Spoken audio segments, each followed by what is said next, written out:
When my mother said, "Honey, we forgot to book your seat," I almost laughed. Forgot? They didn't forget. People forget car keys, birthdays, names at reunions.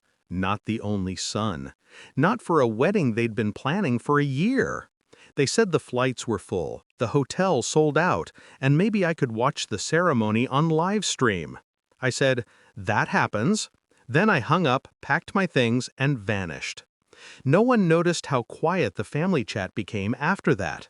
I used to be the dependable one, the peacemaker, the one who remembered everyone's birthdays, who showed up early to set tables, fix lights, calm storms.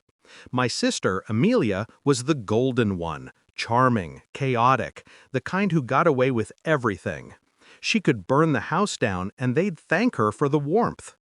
When we were kids, she'd take credit for my ideas, my grades, my work. And I'd let her, because that's what family is, right? You love them anyway. You tell yourself the balance evens out someday. It never does. A month before the wedding, I helped my mother design the invitations. I formatted the guest list, confirmed catering, even recommended the band. And yet somehow, when it came time to book my ticket, they forgot. They didn't want me there. Not because they didn't love me. No, that would have been simpler. They didn't need me anymore. Amelia was marrying into money.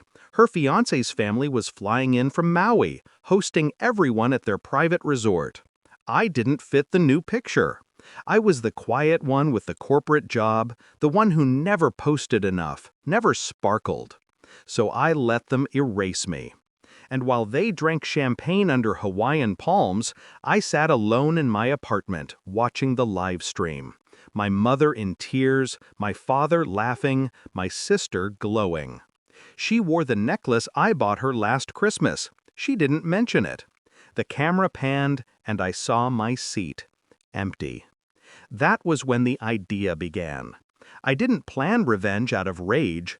Rage is noisy. It gets sloppy. I planned it out of silence, the kind that sharpens you. I started with information. Amelia's new husband, Nathan, worked for his father's real estate company, a tight operation with lots of gray areas. Tax structures, shell holdings, offshore accounts. I didn't go looking for dirt. It was just there, unlocked. I had access through an old consulting job I once did for their accountant. Funny how no one bothers changing passwords. At first it was just curiosity. Then curiosity became something else. I traced transfers, shell companies, fake donations. I built a map, a web so tangled it could strangle reputations. All it needed was light. A year passed. No calls, no texts, just the occasional family photo, dinners, birthdays, perfect smiles. Then came the anniversary. I sent a card, gold envelope, no return address. Inside, a photo, not of me, but of Nathan's private account statements, time-stamped and neat. Along with a note, "You married into everything you deserve."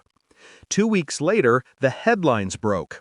Fraud scandal hits Hawaii real estate firm. Money laundering, tax evasion, Nathan's father indicted, assets frozen. And just like that, the golden glow around Amelia flickered.